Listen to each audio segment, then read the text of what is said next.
call this meeting to order. Please be advised that today's meeting is being recorded and streamed on a publicly accessible website.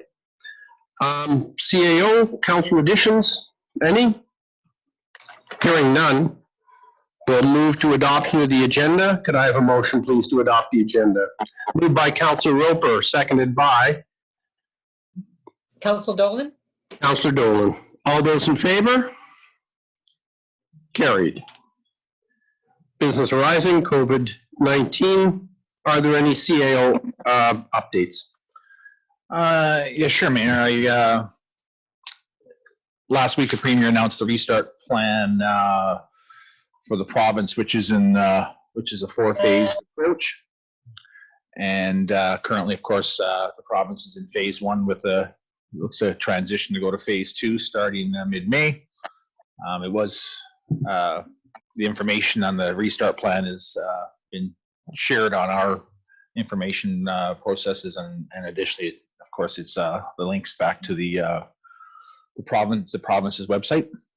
One of the interesting or the detail that came out of the announcement by the Premier was specific to the mass gathering limit of 50 will not be removed until a vaccine is developed or some sort of potential immunity occurs.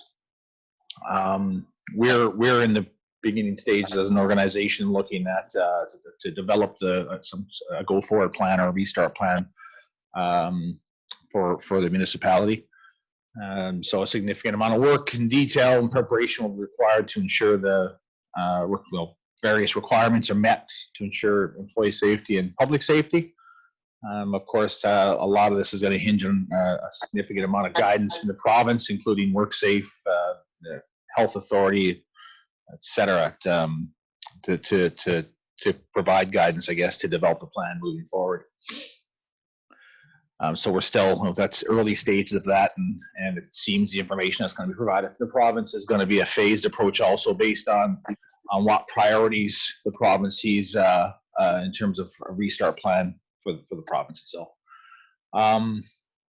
We did have a WorkSafe inspection, a virtual WorkSafe inspection here the week before last to review all of our safe operating procedures, our COVID response plan, basically any procedures that have been developed in relation to the pandemic, and how do we ensure that we keep our workplace safety, able to provide the service levels and keep the employees safe. We passed the inspection and didn't receive any orders whatsoever from WorkSafe. So that's hats off to the staff that led this, and the guidance from Aaron, of course, and the staff to develop these various operating procedures and guidelines to allow us to continue operating and safely and provide the services. So it's really good to see. Other than that, we are in the process of prepping for the campgrounds opening. So the staff are currently at both campgrounds looking at or just doing the preparations to assist in getting those campgrounds open prior to this weekend. And of course, as you can see, if you have any questions, Aaron could speak to it. The EOC operations update is on this. The biweekly update is on this agenda, on today's agenda, also for council's update. Okay, thank you, and congratulations on passing the WorkSafe. And that's just part of the good work that the administration does to make sure that we meet all the regulations. Are there any questions from Mr. Barry on the COVID update? Very well. Hearing none, I'll ask Mrs. Laval to carry on with the emergency.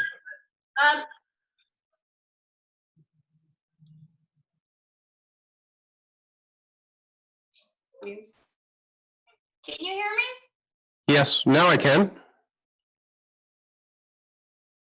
Okay. I just have a question on the EOC report, please. I note that on the report, once again, it mentions looking into alternatives for our waste that we had been diverting, but because the contractor is shut down, it's now going in the landfill. Is there any update on possible solutions to that? I'm going to ask Mrs. Laval to present the emergency operations report, number 2, and then maybe we can get to those questions. Mrs. Laval?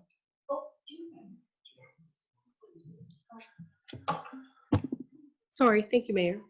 Yeah, the operations report is operations report number 2, covering the operational period from April 24th to May 7th. As CAO Barry mentioned, we are just in the beginning stages now of working towards a return plan, so a return to safe operations plan. The report highlights the recent community measures and business measures that have been ongoing. In terms of an update on solid waste diversion, I don't have any specifics on that. Jay, did you have anything? Public Works staff have been in contact with the operator, with Wide Sky, and it sounds like they're in their restart planning stages as well. So they are looking at reopening under the BC Restart Plan. Just at this point, we don't have a firm timeline for that because obviously it has to be feasible from an operations perspective for them as a private operation. So that's all I know. So it did get bumped out of the current priorities or objectives because we wouldn't want to duplicate any initiatives that the private service operator would also be providing. So we're just going to kind of stay tuned in terms of what their plan looks like for reopening. Councillor Gerling, did you have anything else? No, unless and I know we don't have even a soft opening date, but if it's going to be a long time off, I'm just wondering if it's even possible for us to consider having some bins at the landfill, inside the landfill, for those people that do their own sorting, that we can drop off our stuff that's being accumulated, like not the stuff that has any money associated with it, but there's the hard plastic and the soft plastic and all of that, can just go in 2 bins. And so I don't know if that's an option, but if it's going to be much longer, I think I would like to have staff look to see. I don't know if council would be interested in that, but if the opening is upcoming, then I get, okay, that's cool. I can store a bit more stuff and other people can store a bit more stuff. But I know that a lot of people are just putting it in the landfill because they're out of space. Mr. Barry?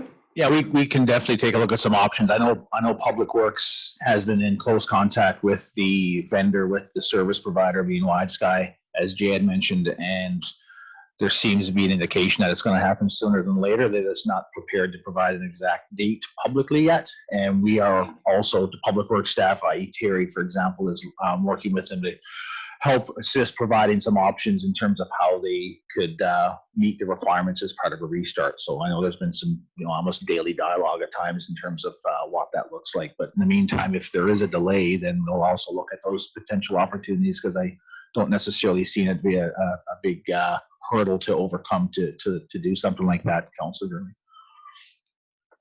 Thank you. So perhaps, Councillor Gerling, we could revisit this next week on Tuesday for an update on that, in case, if it's still out there, we can look at some options, I think, at that time. Great, thank you. Petitions, delegations, Sanders Rosebone, Grindle, Chartered Accountants, financial statements. Mr. Bone.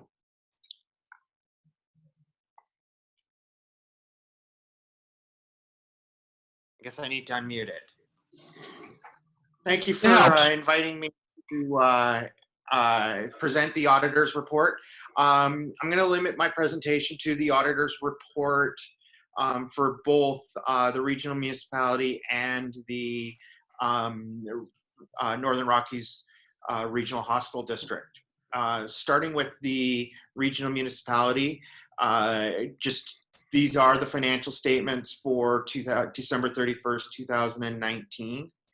And I'm going to present the auditor's report, which can be found on page 2 of those financial statements. So we have audited the financial statements of the Northern Rockies Regional Municipality, which comprise the statement of financial position as at December 31st, 2019, the statement of operations, and the statement of cash flow for the period then ended. In our opinion, the accompanying financial statements present fairly in all material respects the financial position of the Northern Rockies Regional Municipality as at December 31st, 2019, and the results of its operations cash flows for the year then ended in accordance with Canadian accounting standards for public sector. So that means a clean auditor's report. As we discussed last year, the auditor's report was kind of turned upside down. So the opinion is presented very first and upfront, as that's what most people want to read. I will go into the rest of our report here, which is another page and a half long. I'm not going to read it in detail, but we'll give some highlights of it. So the first section here is the basis of our opinion. We conducted our audit in accordance with Canadian generally accepted auditing standards, and we are independent of the municipality in accordance with the ethical requirements that are relevant to audit of a financial statements in Canada. It is important to point out that these financial statements are the responsibility of management, and they have prepared them in accordance with Canadian accounting standards for public sectors. Those charged with governance are responsible for overseeing the municipality's financial reporting process, of which this is a key component. And just onto the last page of our report, our objective is to obtain reasonable assurance whether the financial statements as a whole are free from material misstatement, whether due to fraud, error, and to issue the auditor's report included in our opinion. We do exercise professional judgment and maintain professional skepticism throughout the audit. We identify the risks, risk of material misstatement of the financial statements, whether this is due to fraud or error, and design and perform the procedures in response to those risks. We're responsible to understand the internal controls relevant to the audit in order to design our procedures that are appropriate in the circumstances. We evaluate the appropriateness of the accounting policies used and the reasonableness of the accounting estimates and disclosures made by management, conclude on the appropriateness of management's use of going concern basis of accounting, and based on the audit evidence we've obtained. And then we evaluate the overall presentation and structure of the financial statements in accordance with the disclosures, whether the financial statements represent the underlying transactions and events in a manner which achieve fair presentation. So the last page and a half just kind of goes through our procedures and what our responsibilities are. These are management's responsibility to prepare these statements, and what we're here to do today is to provide our opinion that there are no material errors in the report that's being provided by management. So at this point, I don't know if I need to go into any of the details of the financial statements themselves, but I would like to just highlight that there has been a significant change on the statement of financial position, and that is to change from a position of a net debt position to having financial assets. So what this really means is that through appropriate fiscal management, mayor and council and staff, management and staff have been able to manage the total debt load to not to exceed the total amount of financial assets on hand. So congratulations on that. Thank you very much, Mr. So Bowen. that is perfect. Okay, so do we have any questions on the regional municipality before I move on to the auditor's report for the hospital district? Any questions, councillors? Hearing none, Mr. Bowen, go ahead. Okay, perfect. So we're now going to present the independent auditor's report for the Northern Rockies Regional Hospital District. So we have audited the financial statements for the Northern Rockies Regional Hospital District, which comprise the statement of financial position as at December 31st, and the statement of operations and cash flows for the year then ended. In our opinion, the accompanying financial statements present fairly in all material respects the financial position of the organization as at December 31st, 2019, and the results of its operations and cash flows for the year then ended. So again, another clean auditor's report. So I congratulate everybody for their hard work and responsible management of the funds.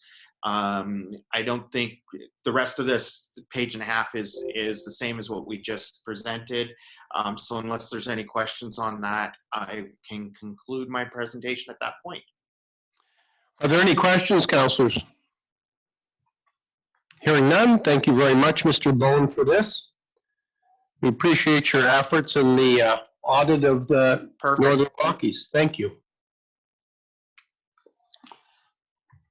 And thank you for inviting me to present today. And I've always enjoyed the time that I get to spend up in Fort Nelson working with the staff and mayor and council. Thank you. Reports, bylaws, administration report number 34, street pole banners, Fort Nelson Secondary School, Challow School graduation 2020. Mr. Barry, did you want to speak to this? Sure, I can speak to it, Mayor. So as per council's request, just in front of you is a report regarding the banners opportunity, I guess, for us, the graduation banners for the community and costs associated with it, and for council discussion. Councilors, are there any comments on this? I think it's a great idea. And I really appreciate knowing that Rotary is interested in participating in it as well. Yeah, I think it would be a wonderful thing to do. Any other comments?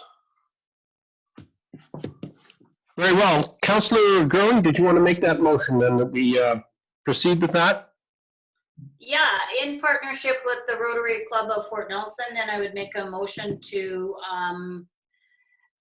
proceed with the graduation banners. I don't know whether at the lowest cost possible. So when we look at the report, total technology and graphics comes in at the lowest cost. And so do you want that as part of the motion, that we proceed with the lowest cost option? Sure. And the total amount, $8,700 for the record. Very well. Do we have a seconder for Councillor Gurley's motion? Seconded by Councillor Roper. All those in favor? All those in favor? Carried unanimously. Thank you. Admin report. Disappearing. Here it is. We seem to be having a few technical difficulties today. Half of Mr. Penny's face is missing. There we are. Okay. Admin report number 35, BC property tax framework in response to COVID-19. Who would like to speak to this? I can speak to that one, Mr. Mayor. Mr. Carter, please.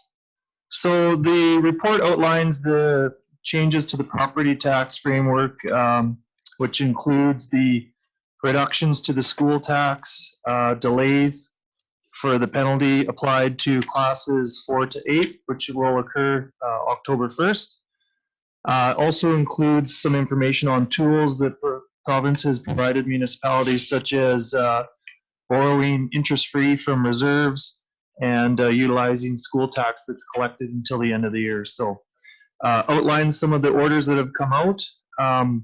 The report also summarizes the tax, predicted tax collected this year. So 29.5 million will be billed by the municipality this year, and 18.5 million of that will be classes 4 to 8. Summarizing the report also notes that some other municipalities in the province are concerned about cash flows. So we can't fully determine our concern until the tax collection process has started. But we have implemented some cautionary methods such as interval payments to user groups. We are going to be reviewing capital projects and prioritizing which ones have to be undertaken this year versus next year, and any additional one-off ways of maybe offsetting costs until later in the year, as we're planning a cash flow cycle from July of this year to July of next year. So, And we have no way of knowing how much of our taxes will be collected on time at the beginning of July. As of right now, all the residential taxes are due the start of July, which is $11 million. But for the amounts that are due in October, there's no way of determining whether they accept a penalty and pay late all the way up to next July, or if they will all be received by October 1st. Are there any questions, councillors? Very well. Thank you for that. Northern Rockies Region Municipality 5-year financial plan, bylaw number 181, for first, second, third reading and final adoption. Mr. Carter, do you want to speak to that? So this is the financial, the 5-year financial plan. So it's required annually by the community charter. The new orders have allowed municipalities to conduct the first, second, third reading, as well as the adoption in one meeting. So it just outlines the proportionate revenue for each funding source, and then just the distribution of property taxes among the classes. So the 2020 budget is approved, and then the future years are adjusted off of that. So the numbers going forward, we just use a rate of inflation to predict the future years on that. And that's 1.5 for each year of the next 5 years? That's correct. Are there any questions, councillors? Very well. I'll ask for a motion then to adopt the 5-year financial plan, bylaw number 181, for first, second, third, and final adoption.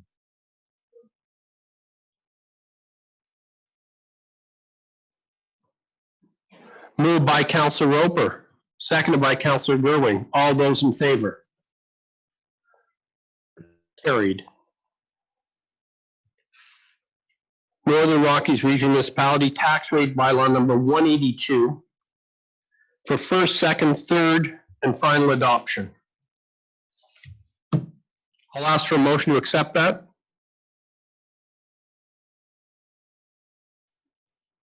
We froze. I'll second. Who moved the bylaw?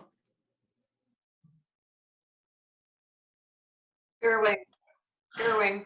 Moved by Councillor Gerwing, seconded by Councillor Dolan. All those in favor?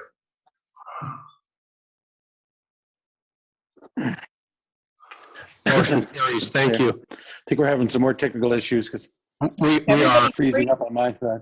Yeah. Yes, it's freezing up here too, and it makes it a little difficult to run the meeting when I have a seconder, but I don't have a mover for a motion. Anyway, nevertheless, we will get over this.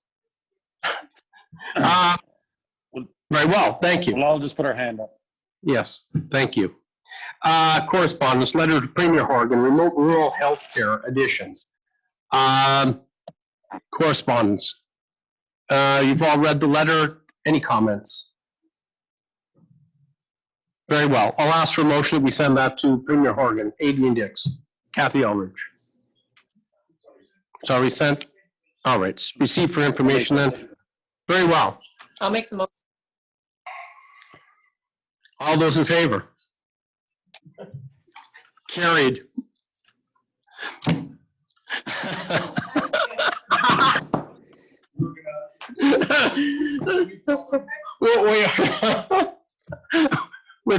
With this lag, we're kind of, I don't think they caught the part about, anyway. I think the issue we're experiencing is actually in the building here is the reason why we're seeing the same result of all the councillors in terms of the lag, because we're getting the notice saying we have a unstable internet connection for whatever reason, which happened last week a couple of times too. not quite sure. Possibly. Anyway, we got over that. Just the same. Very well. There are no new business items, so I am going to ask for a motion to adjourn.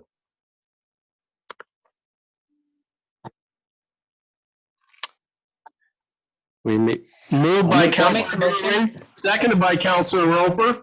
Yeah. All those in favor, please. All those in favor? I hear Mr. Penny laughing, but his face is not moving. I don't know. We're adjourned. Thank you.